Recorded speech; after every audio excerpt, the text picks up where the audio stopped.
While we're waiting for everybody to enter, I have a question for all of you to put in the chat box. How does your family or culture cook rice? So just pop in your response in the chat box if you're comfortable, just while we're waiting for everybody else to come.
Electric rice cooker, yes, the joys of technology.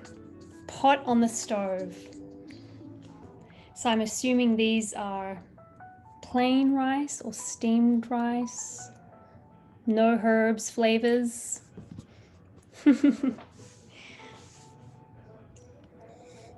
Okay. I'll just wait give everyone about another 2 minutes before I start.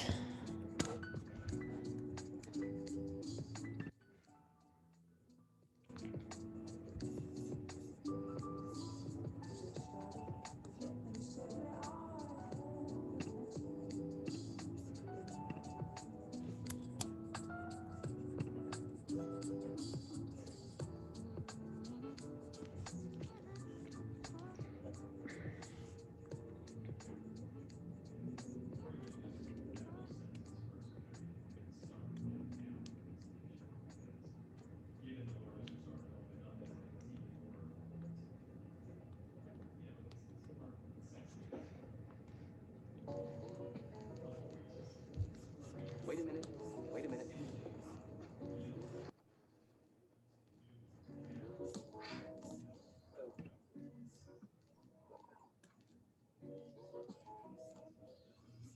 You know, this is, excuse me, a damn fine cup of coffee.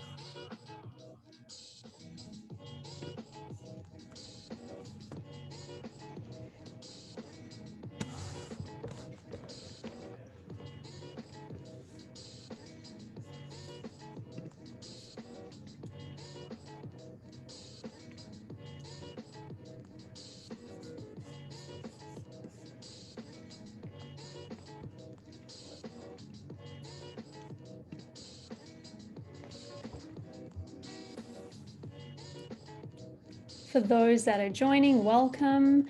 We're just popping our response in the chat box of how your family or culture cook rice. I'm gonna let you in on a little secret. Every day, once a day, give yourself a present. Don't plan it, don't wait for it, just let it happen. Could be a new shirt at the men's store, a cat nap in your office chair. Okay, I think I will begin. So hello and welcome. I'm sure we will get people trickling in as I speak. I try to wait as long as I can, but I have so much to get through, so I will begin. So welcome everybody. I am Jamie Paris, the facilitator of this session, and I'm really excited to share with you just some knowledge about culturally responsive teaching. So before I introduce myself, I just want to go through some of the answers that I've seen in the chat box. We have electric rice cooker, in a pot on the stove. And Tony says that tonight she will be putting it in tomato sauce and meat to make stuffed peppers. Well, that's fancy, Tony, and it sounds amazing. So it sounds delicious. So as you will see, hopefully when more people come, we're expecting Well, I had around 25 signed up. So just usually what we get from that response from people around different parts of the world, amazing things. Like I've had some responses such as milk, raisins from Middle Eastern cultures. My family personally use chicken stock and olive oil and just some herbs, sometimes butter. So I don't know if that's not really Australian, but it's a concoction of some European mix there. So thanks for sharing that.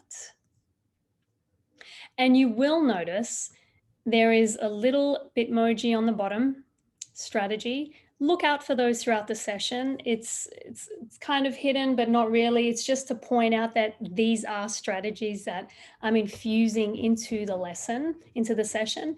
And notice I called it engage and ignite. Something not only to engage our learners, but just to spark their curiosity and their interest. And obviously, this seminar or session is about cultural responsiveness. So I made that relative to that. And the good thing about this activity is that so many people around the world, no matter where you are, use rice, they cook rice. So that's just something to keep in mind if you want to talk about cultures and just differences amongst your students. It's also good to share with other educators as well. So if you're doing some PD with teachers. And if you don't want to do rice, you can also do chicken. I've seen chicken be another common one, as well as dancing. Dancing and music is different across many cultures as well. Okay, so this is where we're going to get a little bit more interactive. I'm going to introduce myself to you, and then I'm going to get you to use the QR code. For those that aren't aware of using that, you just get your mobile phone or your cell phone, go to the camera, and you just hold it up and scan that QR code, the square on the top right corner. So you can either scan that. Those that need the link, just let me know in the chat box and I'll put the link in the chat box. But the QR code is very simple to use. But I just want to see if you could use your tech skills now, that would be great. So who am I? So my name is Jamie Paris. I'm from Australia, if you haven't already guessed with the accent. So my role, I have two roles. I'm actually the curriculum project manager for Britannica, Encyclopedia Britannica. Those of you are probably familiar with it if you're used to those hard encyclopedias from childhood. I remember those. So now it's digital. And I'm also the CEO and founder of Minds Beyond Measure, who is hosting this right now. So I'm hosting this because it's a passion of mine. I have done endless research in this area and I'm still learning. I've been in education for around 16 years. I've coached teachers across New York, Malaysia. I've worked with the Ministry of Education in Malaysia. I've worked with teachers in Myanmar, formerly known as Burma. And if I didn't mention Taiwan. So yeah, I've done a lot of coaching and also teaching. It all started out with teaching. I've taught predominantly middle and high school in the areas of ESL or ELL in the US as it's commonly called, psychology, social studies, and Chinese. Yes, Chinese, Mandarin Chinese. Very challenging indeed, but I did it. So, okay, let me just bear with me. Yes, I will give you the link. So yeah, that's a little about me. And I'm really excited to host this session. It's something that I literally just started a few months ago. I just said to myself, I have such a passion for training teachers and helping improve student outcomes. So that's what led me to starting this organization. Okay, so I have provided the link. I should do it to everyone just in case. All right, so the link is in the chat box. So I'm going to challenge you to use your tech skills and fill out that Padlet. I'm just going to switch over to the Padlet just so you could see what it looks like. Okay, so just give me a thumbs up or yes if you can see my screen now in the Padlet. Yes, perfect, good. Okay, so as you can see, I started us off the left-hand side, I've put my name, where I'm from. I'm actually based here in New York. CEO and founder of the Minds Beyond Measure that I mentioned. One passion of many that I have is traveling. So this is my boyfriend and I in Australia on a recent trip last year. I finally got to cuddle a koala. So something that I took for granted in my home country. So if you would like to do the same thing, so we're only focusing on this first column. So Padlet is a very good collaborative interactive tool. What you can do is students can actually share by pressing this plus sign right here. So if I add that, I can write anything there and I can delete that. So have a go at that. Challenge yourself. We're in a safe space here. Whether you have no skills at all with technology, it doesn't matter. Just try it out. So that plus sign in the top corner right there.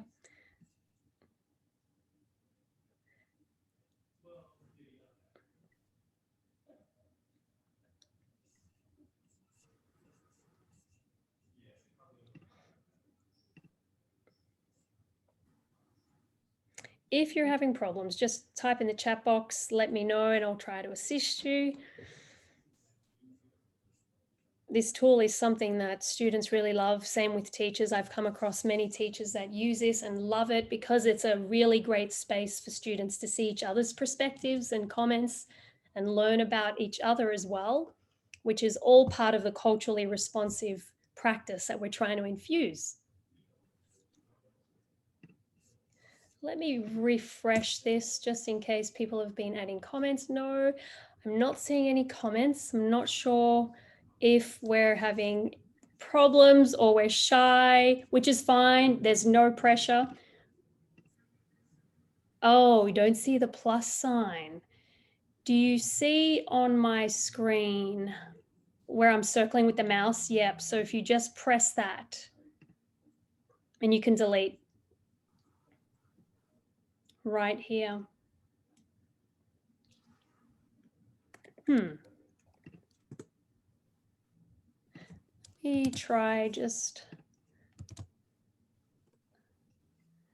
Hopefully the link is working fine. It's the same one, still not showing. Is anyone having any luck just to see if it's working? Oh, you have to log in. Oh, thanks, Leonora and everyone else.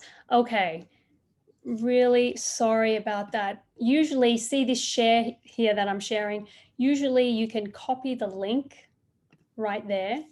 And I'll try it one more time, but that's a shame because it has always worked. Try this. Yeah, it looks like the same link. I'm wondering whether it's because you need to log in or it can't be used outside of the US, because I know, Leonora, you're in the Philippines. Okay, that's a shame. So you know what? Let's improvise as we have to as educators. In the chat box, just write down really quickly your name, where you're from, what your role is, and one skill or passion. And this is a way to get to know each other as well. Apologies that doesn't work for you.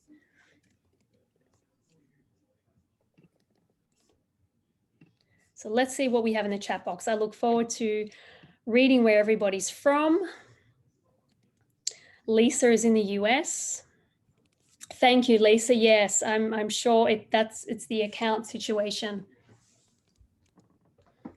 Museum educator, wow, that's amazing.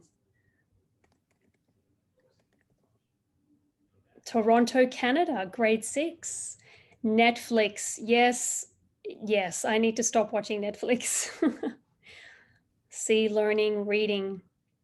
Oh, wow, we have Aline from Belize, and you're a teacher, very good. Wow, we're very international.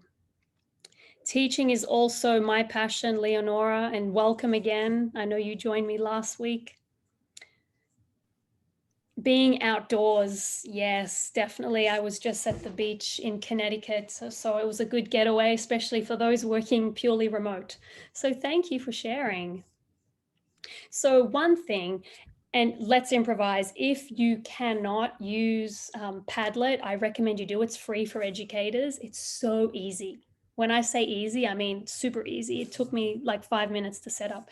And the great thing about it, when I showed you mine, you could see you could add photos and you could share a part of yourself with the class. So the good thing about that is students get to share who they are. And the other thing that you can do, and you can see on my screen here, I've just shared a little bit of who I am down the bottom as well. So you can, use it in Google Slides or PowerPoint. I'm sharing a little bit about my nephew, my family. I love food. So this is something that really helps teachers or anyone that's in education really build that relationship with their students. So before we really dive in, I'm not going to read these. I'm just going to let you quickly review just the community guidelines. It's a really good practice for being culturally responsive as well.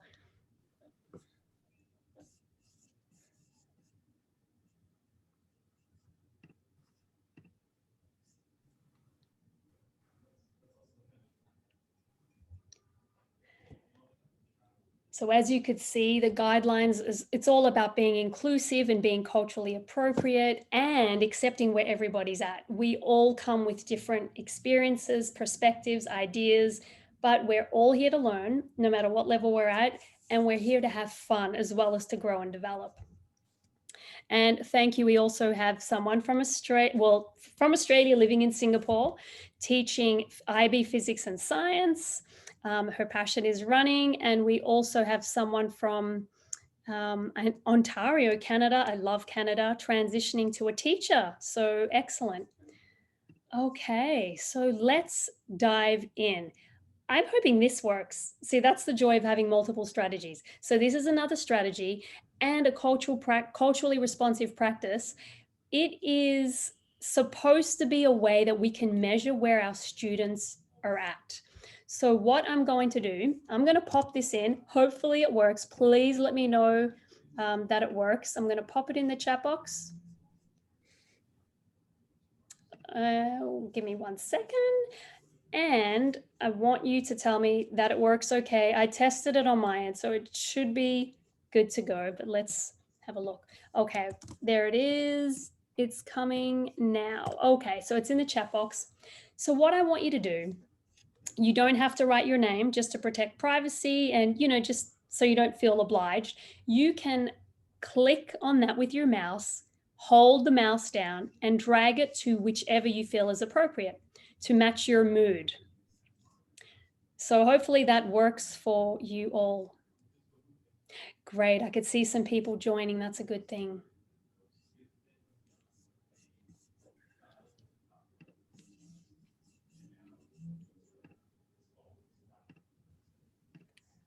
This is great. Excellent, I'm so glad it's working.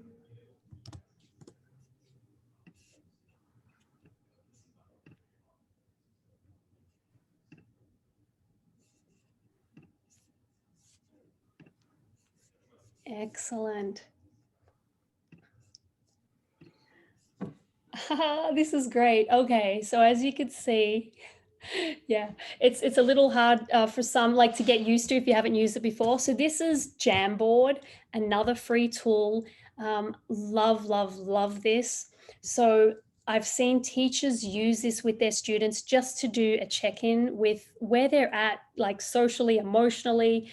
And as you could see, we have a few students, teachers, educators that have chosen to be anonymous, which is fine, just for that safe space and, just to feel wherever they're at, their comfort level. Some people feel comfortable to put their name. That's great. So as you could see, I can't move that, but this is good. I can see a lot of you are feeling happy, which is great. Some of us feeling a little sluggish. So this is a really great measure to see where our students are at. And another thing that that I heard from someone that I admire, I forget his name. He teaches cultural responsiveness in technology, and he uses something like this as well as Google Forms. So if you're not familiar with Google Forms, it's another free tool through the Google Suite. And what you can do is just write a quick form just to see where students are at. How do you feel? Is there anything you want to share with me? And because it's just between you and the student, you can approach that student and acknowledge where they're at and just build a relationship. And that's what part of being culturally responsive is, to build that relationship. So as you could see the people in this session where they're at. So thank you, Tony and Leonora, for sharing that. Let me see. Okay, yep, that's good. Yeah, this is really good. Thanks for sharing. Okay, so back on track. I don't know why that keeps happening. Okay, don't you just love technology? So again, that's a strategy. So just look out for those symbols in the corner. So the learning outcome, what is it that I hope you achieve from this? Very simple. Cultivating practices and creating pathways to authentic relationships across cultures and learning to create that culturally responsive classroom. And that, to me, is what it's all about. And I put here one of my main goals for not only teachers, but for students as well, is it's actually key in nurturing positive student teacher relationships and creating opportunities for all students and teachers to connect, relate, and engage in instructional content. And that's what it's about. Like, before we can even get students to be engaged in the instruction and the content we teach, we need to build that trust and build that relationship. So just checking in with students to see how they are, it's a great thing. Just, I don't know how you felt, but it's just good, right? Because it gets you to hone in on how you feel and where you're at. So something I put in this, to me, is also, as I was doing this, I thought it was a strategy in itself. It's getting students, getting them to be aware of what's to come. And it's building that routine and that consistency so they know whether you're teaching in a blended learning environment, virtual or in person. I think this is a really great idea because students automatically know, okay, whenever I see this symbol, it's going to be a breakout room. Same with this. So quick write. So I've put a little pencil symbol to show that you have to write something. So there's a response required, and you've already seen Padlet, one ed tech tool, and we're going to do Menti. And then instructional strategy, you'll see the little strategy symbols on the corners of some slides that I've been sharing with you. And this one is a share out.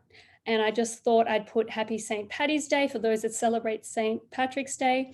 And again, this is a little culturally responsive tip that it's really good to engage in cultures. So whatever, even, if you're not in the US, if you're in Australia, Singapore, Philippines, celebrate different festivals and cultures and embed that into your curriculum. So just look out for these symbols throughout the presentation. So a quick overview. I know I said 5 strategies. I have thousands, but I had to try to narrow it down. So you're going to see more than 5. So you've already seen a few, but there's going to be, more that are more rigorous and involve critical thinking and inquiry. So we're going to first look at what is cultural responsiveness. Self-awareness. We have to first be self-aware before we can build a culturally responsive classroom. Cultivating relationships, building that cultural awareness, and cultural identity is important, and then celebrations around the world. So let's first look at defining cultural responsiveness. So what I'm going to do, I'm testing my technology tools here, as you could see. So thanks for your patience. I'm going to pull up a poll in a moment, and this poll is through Zoom. So very, very easy to do. I'm going to pull it up. Thumbs up or nod your head if you can see this poll. Yes, thank you. So all I want you to do here is just rate your level of awareness of culturally responsive practices. It can be a 0, absolutely no knowledge, 1, limited knowledge, 2, a good amount of knowledge, 3, a thorough understanding. And it's okay. We come at different places from different experiences. So wherever you're at.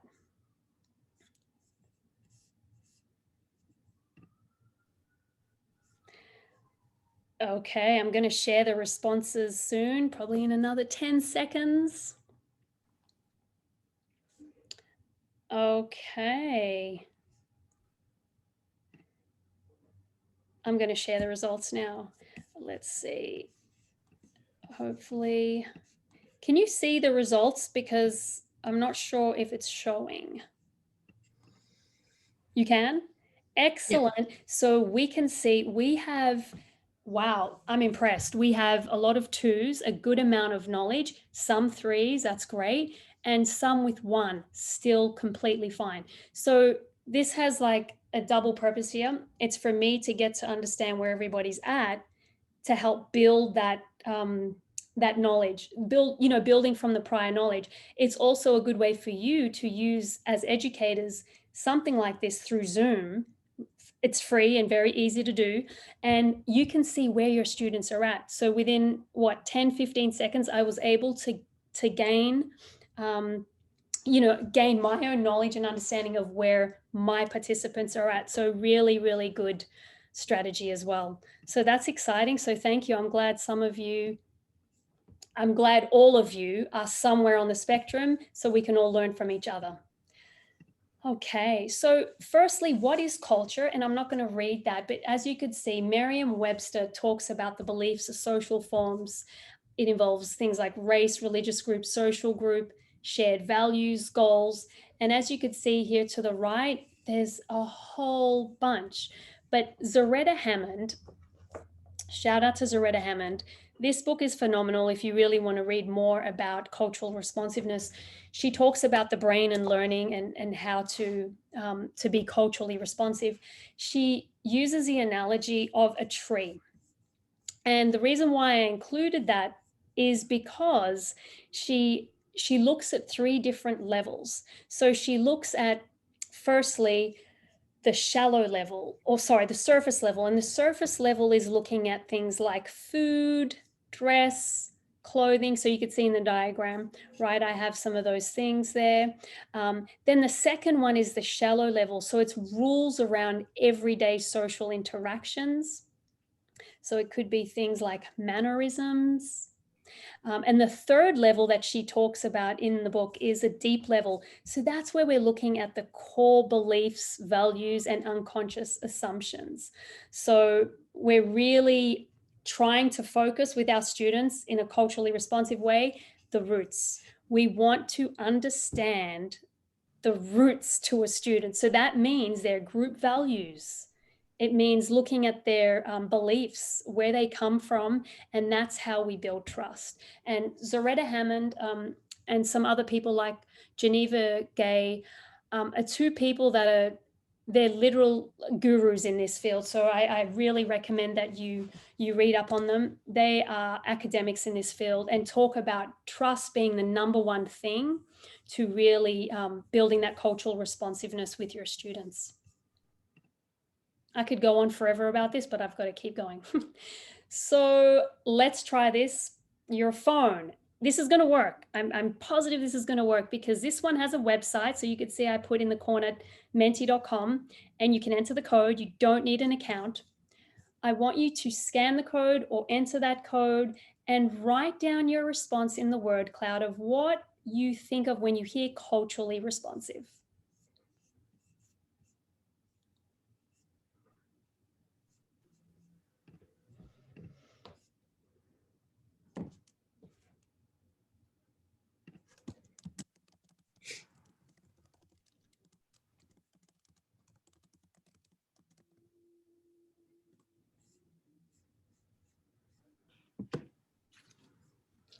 Okay, I'm going to pause my share and see what we have. I'm excited to see. Hopefully, yes, it's working. Okay, you can see my screen, hopefully. You can see the responses populating. Now, how this works, this word cloud, I'm sure you're all aware of a word cloud, but the more popular the response, the larger the font. So it looks like, according to this word cloud, awareness is pretty big, which means a lot of you have typed awareness. Same with learning about people. You see awareness came up again and it's getting bigger. So the bigger the response, the more popular that response is. And I can see inclusion, inclusive, diversity, community, responding, respect, exactly. These are all right. Yeah. Excellent. So you can see as it populates, it just changes and rearranges itself. So that is another great strategy and a good way to gauge where students are at and where we're at with our learning and understanding and gauging that prior knowledge. Excellent. I'm glad that worked. So, with technology in the blended learning environment, we're always going to have times where we struggle or fail in some way with technology, but we're growth minded, right? So that's what it's all about. So you may have come across some of these terms on the top of my slide here. So really, all of them are the same except for 3. Can you guess which 3 are quite different?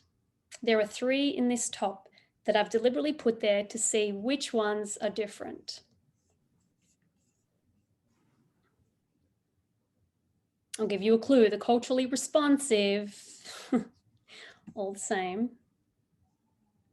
Can anyone point out which one is similar but different?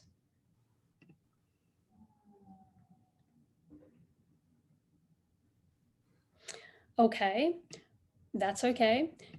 If we don't get responses in the box, that's fine. Multicultural education, social justice education, and culturally relevant teaching, they are not the same as culturally responsive teaching. They are interchangeable. A lot of people talk about them in the same way.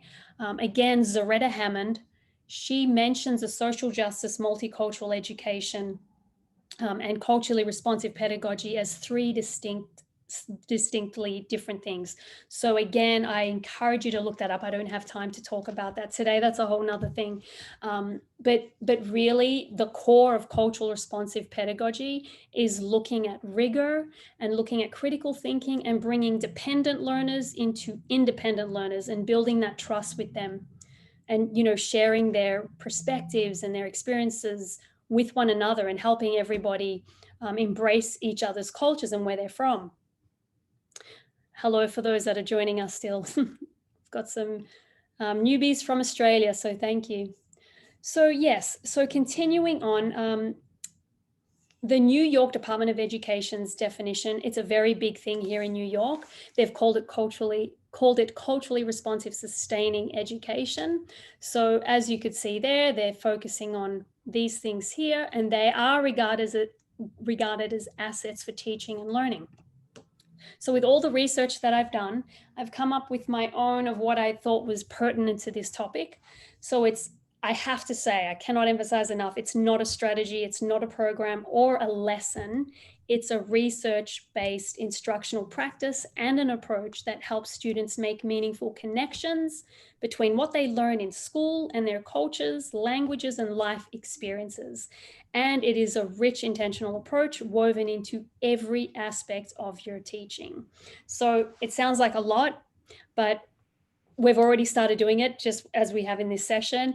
And this is the beginning of many, many more sessions that I could lead on this. It's just such a rich topic. And I will point out, just so you know where this research comes from, I did mention Zaretta Hammond, Geneva Gay, and also, James Banks. He is an amazing leading scholar in multicultural education. I recommend him as well. So really, really rich area. So don't think you could have it all in one day. It's a very rich area. Okay. And I will point out, like I put in the bottom, a lot of the research has pointed out to social, emotional, and relational, that cognitive aspect, as well as higher order thinking. So it's not just about cultures, it's how do we get students to think at a higher order level? So if we're looking at the Bloom's taxonomy, we're looking at that real high level, or the DOK. Okay. Breakout sessions. Hopefully this works too. We're going to try this as well. I'm going to, in a moment, do a breakout session, a really great way to engage students, to get them doing something different and not be bored, sleepy, and it keeps them active and also gets them to collaborate with their peers. I'm going to get you to look at these 2 images in your breakout groups, and I want you to talk in your groups about what you see. Okay, so what do you see in this picture and what do you see here? So I'm going to attempt this, and hopefully it works. I'm going to be positive that this works. So I'm going to give you about 2 minutes just to discuss in your groups what you see. And remember, everybody comes with different experiences, backgrounds, And I want you to do your best to describe to your peers of what you see and how you see it. Okay. Okay, so have fun.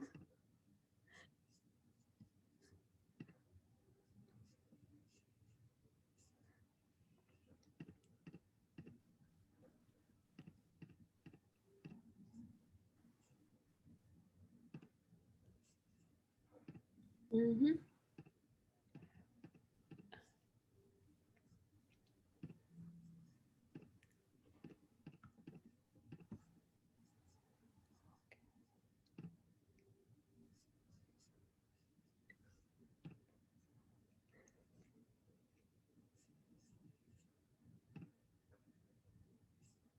Okay, doesn't look like you all left. Okay. Bear with me.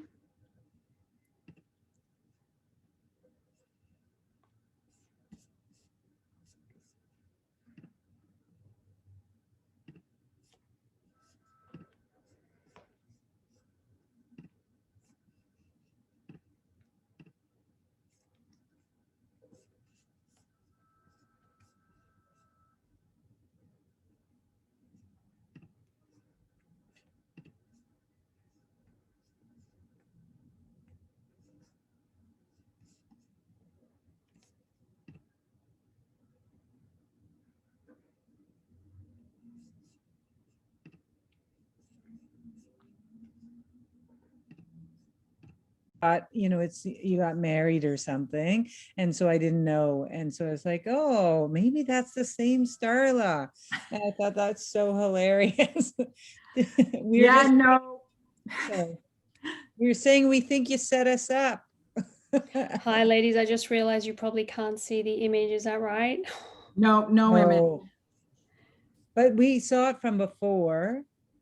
But I was curious, and since Starla's from Canada too, like there is no way we would ever use the word Eskimo. No. All right, I'll leave the room and put us back She into didn't hear us. the main group again. Oh, okay. Sorry, Starla, are you still on? I'm still here, yeah. Yeah, that's interesting. Oh,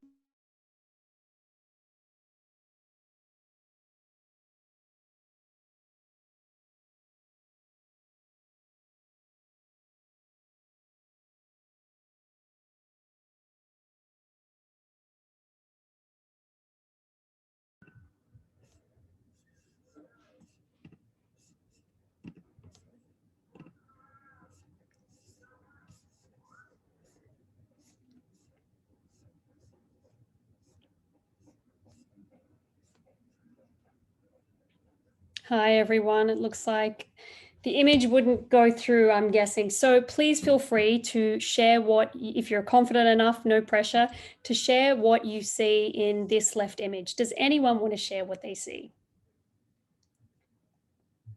Or try to describe what they see?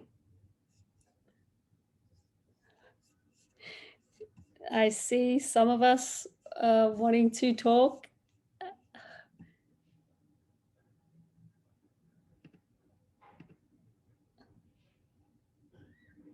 Okay, maybe you can put in the chat box. I'm just curious to see what we are seeing.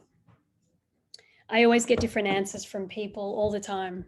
Some people can see one image and the others can't see.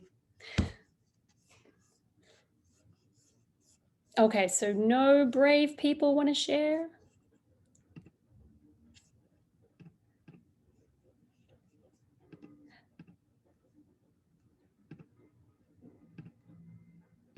Are you able to speak? I know some look like they want to speak. Are you able to? Yes? Okay, just not sure. Okay, it's okay, no pressure. So on the left here, we see a young woman.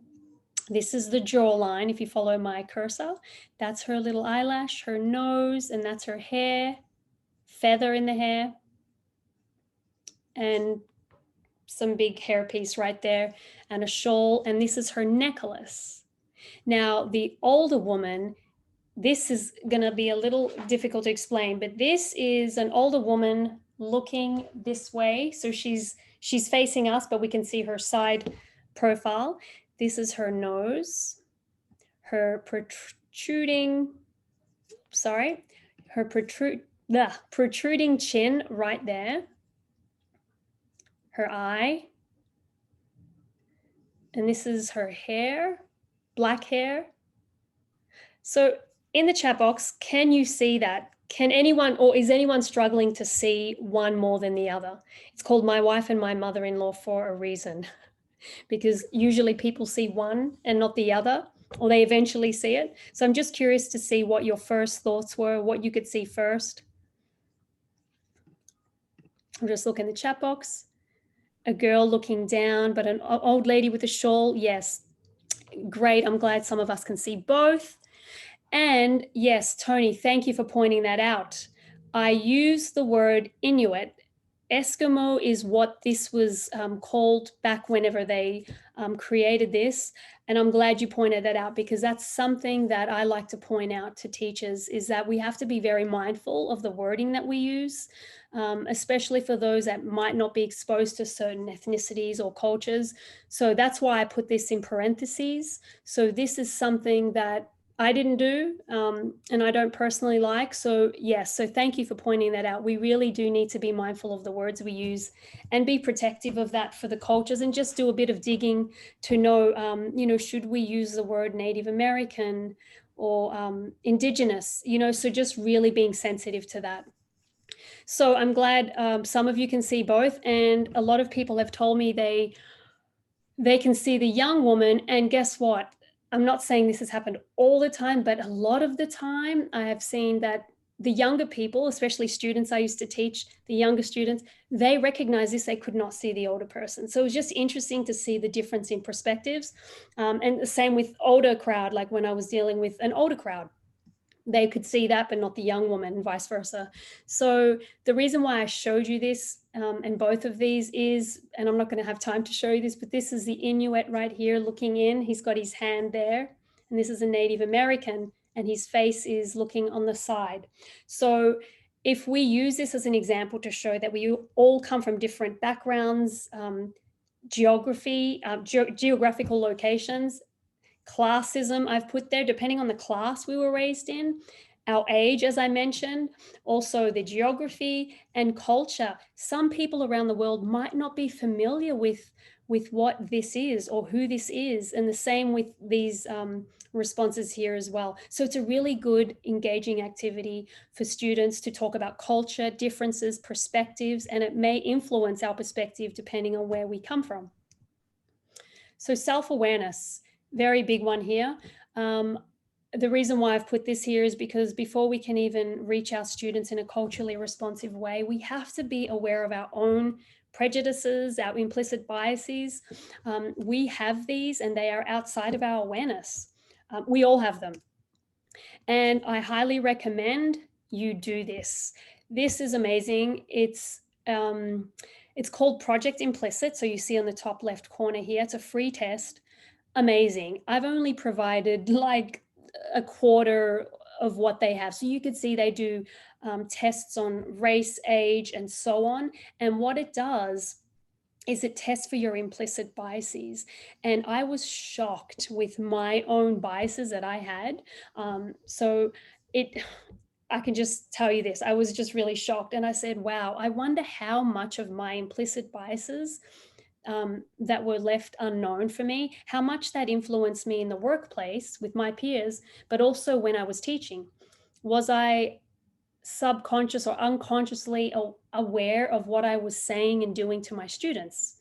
My presence in the classroom, who I was paying more attention to. So this really does point that out. I mean, this is the one I took. It was Asian American versus European American. And so what it does, it also gives you an indication of where you stand. Are you moderately biased, severely, or what, a slight, bias, and it compares you to the rest of the population. So highly recommend that. So this right here, I'm going to quickly play a video, and I'm not going to play all of it, but I want to see if you can see what's wrong with this picture. It's called, Can People See What's Wrong with This Picture? So let us look at this video.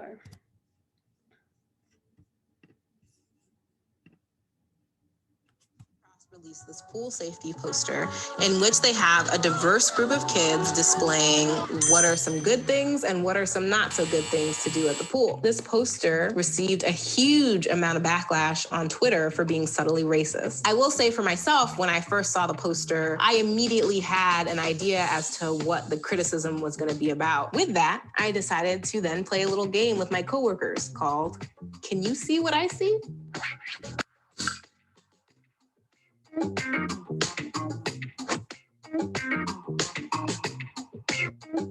So here's the thing. We all grew up and came from different backgrounds. And so that means that we're all going to have varying perspectives when it comes to looking at the same situation. So with that in mind, I gave my coworkers a copy of this little poster here, and I told them to tell me what they see. I see a sign that says, be cool, follow the rules. They've got these little arrows of kids that say like cool and not cool. And then I don't know what this kid's doing. It looks like he's drowning, which I don't know. Yeah, you're right. That's not cool. I don't know. It's just people having fun in a pool, trying to decipher the deeper meaning of this.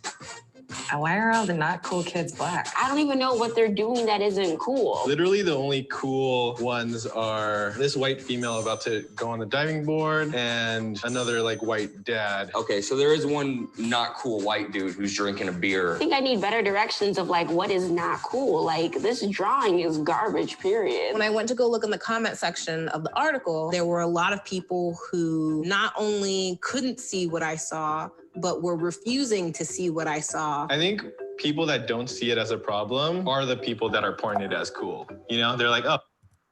So I'm going to stop it there. I recommend you watch it if you want to see the whole thing. It was really eye-opening, and something that I think we do as educators and just as human beings need to see, that we sometimes don't even see the ads that are placed out there. And it's a good thing to show students as well and see what they can point out as well. So I was really like, wow, when I saw that. So some questions that I put here just to challenge you when you're looking, you know, through a culturally responsive lens. Am I aware of my internal or implicit biases? Do I have cultural biases that might influence my teaching? And what action steps can I take to begin dismantling my biases?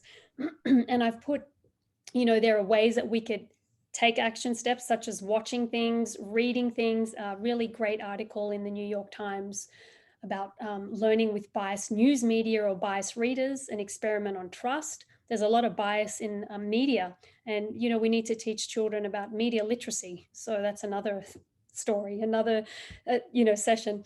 And same with this, I highly recommend Melanie Funches, a TED Talk, and she talks about implicit bias and how it affects us and how we can push through.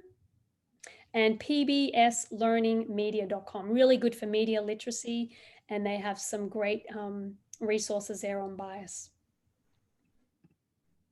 Cultivating relationships. So Zaretta Hammond and some other neuroscientists that I've come across, they say the same thing, that at the core of positive student relationships is trust.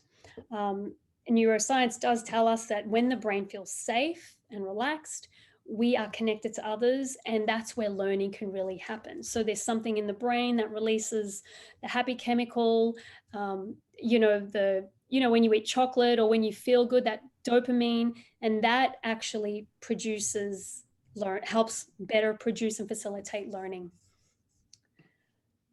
So as you could see in the beginning, I shared some of these strategies with you, and that's one way of many that you can get to know your students just by checking in with them and getting their prior knowledge. And here's a webinar I went to with teachers and getting to know each other at the beginning of the year. So similarly, we can do this with students as well. We can get them to post pictures of themselves, talk about skills, passions, and it gets them, you know, better acquainted with one another. And they use Padlet for this. Another action step that I've produced, and I'll provide a follow-up email with this resource, so don't worry about it. There's a whole resource guide that I've provided on how you can get to know your students. And here's one of the activities from that guidebook.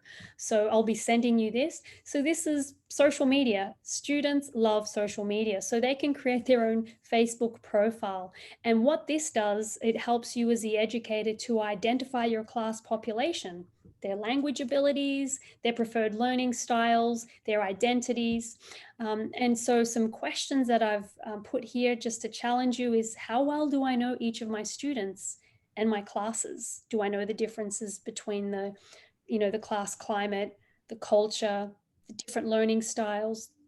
Do I know their backgrounds, their family dynamic, abilities, learning styles, and interests?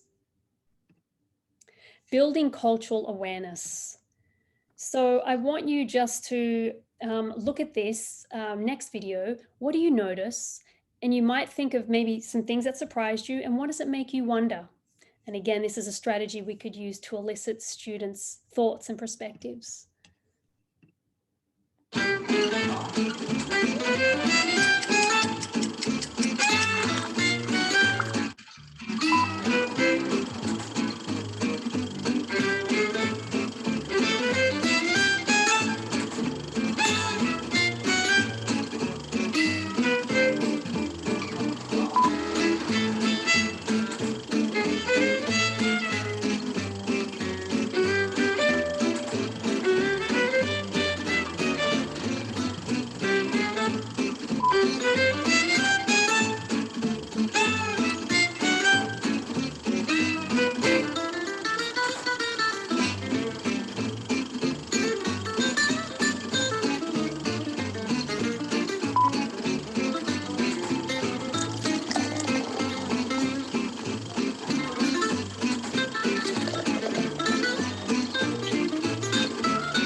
Okay, so that's obviously just a few. I stopped the video because just for time's sake again, but things like this really could help teach us as educators and students about each other's cultures.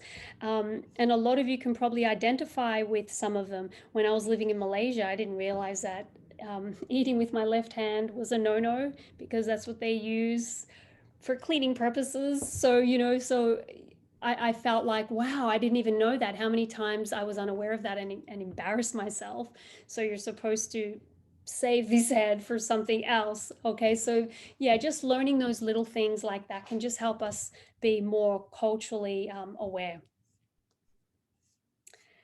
Okay, so let us continue on. So in the chat box, just pop, was there anything that surprised you with that? Or is there anything that it makes you wonder about, with your students? Or maybe something you noticed in the video? Feel free to pop in the chat box. I'm just curious to see if anyone wants to share their thoughts, or even just about the strategy.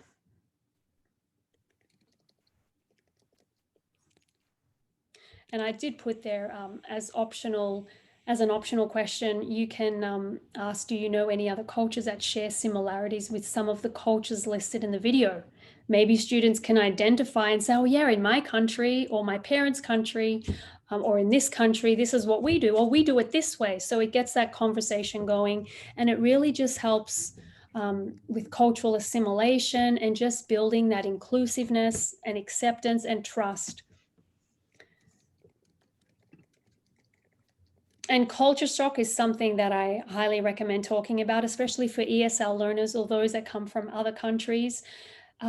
When you don't adjust to another culture's climate, food, language, I've listed some things there, you can experience some, negative emotions such as depression, anger, homesickness. So this is something to be mindful of in our students. Are they experiencing some of these symptoms? I'm not going to show this, but I highly recommend, I put it there. I wasn't going to show it I thought if I had time, I would. It's a great movie/series on an American man who goes to close down a business. I think he was based in Chicago. Anyway, he had to go to India to train them to speak like Americans. So when Americans called to buy a product, they knew how to speak like an American, and they were familiar with the products as well. So this is a really good kind of comedic movie or series that you could show students and just say, what did you notice? What surprised you? What did it make you wonder about? And you could share things like this across multiple cultures, and you can even build assessment into this and your formative or summative assessment, and get students to just do a comparative analysis of cultures. And I just put this here just to show maybe some of us are unaware of our learners that are immigrants from another country, or their parents are. Maybe they're just adjusting in your school, in your classroom, and maybe they're experiencing, adjustment or anxiety, or maybe they're at the acceptance stage. And it's really good to just find out who is at what stage and how we could help support them. And I've included some really, really fun, great series that really highlight a lot of different cultural, just cultural elements that I really appreciate. Kim's Convenience, based in Canada. There's a lot of Korean cues on the way they eat, the way they address their family, some cultural values. And there's just a lot of mention about some cultural traits. There was one episode where they talked about using red. In a lot of Asian countries, using red is a no-no. It signifies death. So being mindful of that, maybe you don't provide a red pen to somebody who is from a particular country in Asia. So we have to be mindful of these. Gentified, very great show. It talks about social justice, inequity, and Latinx community. And Mr. Iglesias, just some fun ways of how he has that relationship building with his students. And again, I've just put down some key questions. How familiar and aware are you of your students and their cultural backgrounds?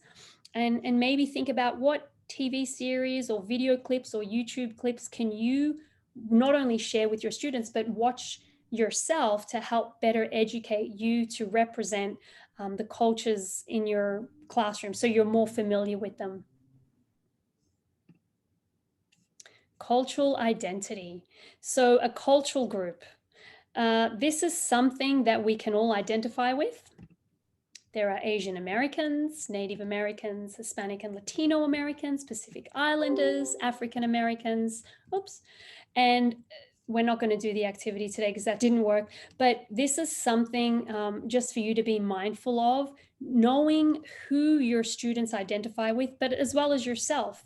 And it's important to remember that we're all part of multiple cultural groups at the same time. So recognizing that, how might an understanding of these differences help you to be more culturally competent at school or in the workplace? Celebrations around the world. And this is something that really unites students when you talk about, whether it's in geography, social studies, even in science, you can do it across multiple content areas. What festivals or celebrations does your culture celebrate? And you can pop in the chat box. I will look at the chat box now. I know there are some comments.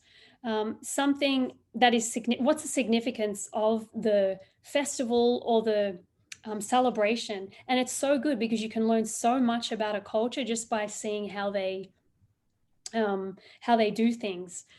Okay, Kim's, yes, I'm just reading just to make sure there's no comments. Yes, someone said, I often use a thumbs up to check that everyone's okay. I mean, to me, I think that's a really good check for understanding. And I've used that before and I've seen it work really well. Some students hold up little whiteboards as well if they have a question, so the teacher knows, oh, I need to address that question. So I think that's a great way as well. Looking at things like this, a lot of people maybe on this call will understand that this is an Australian festival, Moomba in Melbourne. They celebrate across 4 days, but just deliberately highlighting festivals that you know represent your population in your classroom, and just giving some brief history about that. Asking questions such as, how and when does your family celebrate the New Year? It's not like in Chinese New Year, it's different every year according to the lunar calendar. It's not January 1st like it is in Western culture. Same with the Bahamas Junkanoo. This is a really, really good quick video to highlight the history of the Bahamas and the African slaves. They celebrate the day after Christmas, Boxing Day. And again, in Australia, we celebrate Boxing Day. So that's also another great discussion piece to say, oh, wow, we have some similarities. Why is that? Then you could start talking about why there's similarities or differences. Start comparing culture and traditions such as dance, music, colors. What do they represent? We won't watch that. India's Holi Festival of Colors, another thing. This is something that's embraced all around the world. So it's not just in India. Multiple countries around the world celebrate, predominantly, Hindu countries or Muslim. Sorry, not Muslim. It is Hindu, pretty sure. Sorry if I got that wrong. I'm pretty sure it's Hindu. But New York celebrates this as well. So it's really good to talk about, well, does our country celebrate other countries' festivals? Do we know the history about them? What's the significance? Even celebrating local festivals to represent your student population. So if you live, for example, in Miami or New Orleans, you could talk about, well, why do we have this festival? What does it mean? And this is really good for ESL learners as well. So they can start to compare cultures and celebrations and say, well, back home, we have something a little different or similar, and here's why. So for time's sake, because we are ending soon, it would be great. Either you unmute yourself or you can write in the chat box 1 or 2 strategies or action steps that you could take immediately in your classroom or your school or in your profession. I know I put a lot at you, but I've just touched the surface of this topic. So yeah, I'd love to see what strategies, even if it's just one, that you can take away. So feel free to write in the chat box.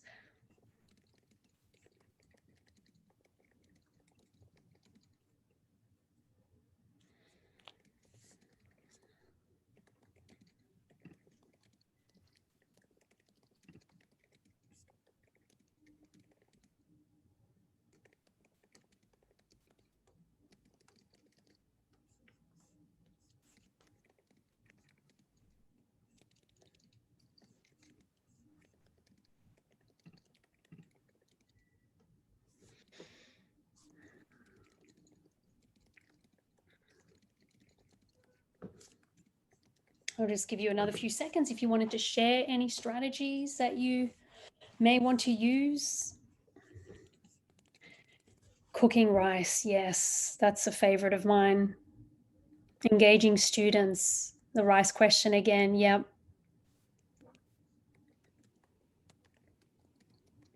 Yeah, it respects the time for those who got on right away. Very true, yep. Yeah, thanks for sharing. So this is just in a nutshell. I used at least 12 different strategies within the hour, focusing on these things, building self-efficacy, feedback, if the ed tech tools worked for us in the beginning. And it really focuses on student voice, rapport, and trust. And as you could see, all of these things are part of being culturally responsive. So building the routines, critical thinking, deep learning, using images, multimedia, and also building inclusivity and respect by having the community guidelines. That's a very big thing as well. And collaborative groups. So I just wanted to share that with you, that we covered quite a lot in just one session. One thing I wanted to leave you with is this, to remember this. Remember, culturally responsive teaching is a mindset. It's an instructional practice and approach. And the key, it's a continuous journey in recognizing students as dependent learners and to embrace the whole student, which is their abilities, knowledge, their experiences, and empower them in becoming independent learners. So I'm going to have an event. I feel awful that I can't even go into detail just in one session. I feel like I need hours and days. But one thing that I will send everyone is the thing that I mentioned earlier, the resource is this one. I'm still working on this. So I won't send this one yet. The next event is going to focus on building positive class climate and culture. So this is the one I'm going to send you. And these have links to some really great surveys, case studies, scenarios, things you could use not only for yourself, but also with students. So I'll send you this. And I've decided to just put the third Wednesday of every month. So that's April 22nd, just to discuss, delve deeper into class climate. Also in the chat box, I see to the side on implicit bias. Yes, you'll have fun with that, Tony. Yeah, I'm really excited to read what's in the chat. I think in Singapore, where we have such a transient student population, being aware of the culture shock, and also with over 70 nationalities, we need to be more aware of the lesser known. We do Hindi, Chinese New Year, etc., but the small population from Turkey, exactly. And you'll find it that there's a lot of similarities across these nations, believe it or not. So once you get students to share in these collaborative settings, you can use Venn diagrams, you can have activities where they share, bring in something from their culture, whether it be like a show and tell type of thing. And even bringing in people from the community has been something that I saw worked really well through coaching. Menti, yes. Word clouds that come from your students to give them an anonymous voice to promote their cultural understandings. Thank you, Carmen. So that's great. And I'm excited that I finished on time. I have problems with time management because there's so much I want to say. So I'm proud of myself for not going too over. But I've put my email address there as well as the website. Stay tuned for the Eventbrite. I put that up today if you'd like to register, but I'm also an email away. Like I said, there's so much to delve in this topic. There's also an ed webinar that I'm going to be posting on my website. I did with Britannica. We had around 850 people on that. And that goes into details of things that I didn't cover here. So yeah, I will definitely be putting that up. So stay tuned for that. And now I'll stay on for another few minutes, just in case you want to chat, ask questions, share. I'm here. And I thank you so much for listening. I mean, our time is valuable, especially as educators. So I appreciate for those that have a time difference as well. So thank you so much. Thank you. So I'll just stick around.